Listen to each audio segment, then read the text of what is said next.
अस्सलाम वालेकुम। आप देख रहे हैं समी स्टिचिंग एंड फैशन। कैसे मेरे प्यार से यूट्यूब फैमिली, उम्मीद करती हूँ आप इंशाल्लाह ठीक होंगे। हाजिर हूँ मैं एक नई वीडियो के साथ। तो चलते हैं आज की वीडियो की तरफ। आज का जो ड्रेस मैंने रेडी किया है, ये मैंने बच्चियों के लिए फैंसी ड्रेस रेडी किया है। बहुत ज़बरदस्त रेडी हुआ है, इसलिए आपने कंप्लीट वीडियो देखनी है। इंशाल्लाह आपके लिए बहुत ज़्यादा हेल्पफुल रहेगी। सबसे पहले मैं आपको दिखाऊं कि इसका जो फैब्रिक हमने यूज़ किया है, ये कतान फैब्रिक है, कतान सिल्क का फैब्रिक है। और ये हमने इसका पजामा बनाया है। पजामा बिल्कुल हमने सिंपल सा रेडी किया है, जस्ट हमने इसको इलास्टिक अटैच किया।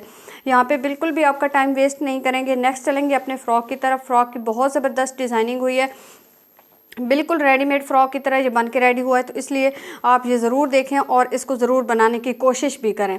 तो यहाँ पर देखें कि हमने सिंपल से इसके बाजू यहाँ पर लगाए हैं, लेकिन इसकी स्टिचिंग मैं आपको अंदर से दिखाऊंगी कि हमने इसकी स्टिचिंग किस तरह से की है। यहाँ पर आप देख लें कि यहाँ पर कोई भी इसके अंदर हमने फैब्रिक नहीं रखा, क्योंकि हमने इसको बिल्कुल उल्टा करके स्टिच किया है। उसके बाद जब हमें इसके जो जो पार्ट हम था स्टिच करते गए हैं, उसको सीधा करके बाद में हमने इसको जॉइंट किया। यहाँ पर हमने ये फ्रिल रेडी करवाई है, ये बाज़ार से हमने पीको करवाया था। और ये वो वाला फैब्रिक था जो कि इसके साथ एक्स्ट्रा फैब्रिक बचा हुआ था एक साइड से, जिसके ऊपर ये वाला वर्क नहीं किया हुआ था, एम्ब्रॉयडरी वगैरह नहीं बनी हुई थी। हमने उस फैब्रिक में से ये इस तरह की लेयर सी निकाल ली हैं, लंबी पट्टियाँ सी बना के, और इनको हमने दो साइड से पीको करवा लिया। पीको करवाने के बाद हमने सिंपल इसको सिलाई मशीन से स्टिच किया है। ऐसे ही मतलब एक सिलाई लगाई और उसको खींच के हमने ये इस तरह से खुद से फ्रिल बनाई है। और ये फ्रिल बना के हमने इसके यहाँ पर भी अटैच की है शोल्डर के। जब हम स्लीव्स पूरे अटैच कर चुके हैं, अटैच करने के बाद हमने ये लास्ट पे फ्रिल लगाई है इसके यहाँ शोल्डर पे। ये बेबी को पहना के बहुत ज़बरदस्त लगता है। जब उसके ये शोल्डर वाली जगह पे कोई इस तरह से पफ़ी चीज़ आ जाती है तो बहुत प्यारी लगती है। और इसके जो बैक साइड से हमने ये सिंपल हमने इसको ज़िप लगाई है। इसकी भी आपको मैं दिखाती हूँ कि स्टिचिंग किस तरह से है। ये देख लें आप, बिल्कुल नीट क्लीन इसकी स्टिचिंग है, बहुत ज़बरदस्त स्टिच हुआ है, हमें बहुत पसंद आया है। आप भी बना के देखें, इंशाल्लाह आपके लिए भी ये बहुत ज़्यादा यूनिक आइडिया रहेगा। क्योंकि जैसे कि हम रेडीमेड सूट लेते हैं बच्चों के फ्रॉक, तो वो बहुत जल्दी ख़राब हो जाते हैं। तो इस तरह से हमने जब ये ख़ुद स्टिच किया है, इसकी स्टिचिंग हमने बहुत पायदार रखी है, बहुत नीटनेस के साथ हमने इसको स्टिच किया है। तो इस तरह ये सूट हमारा काफ़ी टाइम तक चलेगा बच्चों के लिए।